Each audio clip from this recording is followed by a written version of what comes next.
James K. Polk and the actions of the Democratic Party in 1847 were dominated by the ongoing aggressive prosecution of the Mexican-American War, which critics then and now describe as an unethical, imperialistic, and prejudicial land grab.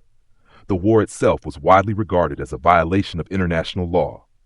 Polk initiated the war through manipulative actions in 1846, such as sending troops into the disputed territory between the Nueces and Rio Grande rivers to provoke a conflict, allowing him to claim Mexico had shed American blood upon the American soil. By 1847, the war was well underway, marked by decisive U.S. victories in an occupation that saw American soldiers committing atrocities, looting, and violence against Mexican civilians and surrendered forces. A central negative goal of Polk and the dominant southern wing of the Democratic Party was the expansion of slavery.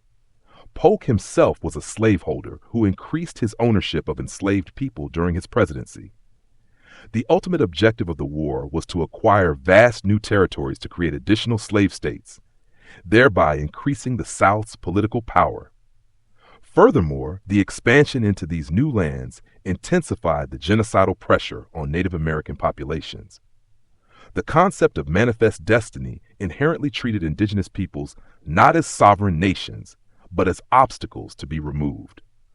Although the major forced removals of the 1830s had passed, the acquisition of new territory from Mexico set the stage for decades of brutal, sustained warfare, broken treaties, and dispossession against tribes like the Navajo, Apache, and Comanche. The ultimate effect of the expansionist policy of 1847 was to expand the geographic scope of systematic ethnic cleansing and cultural destruction against Native Americans across the continent.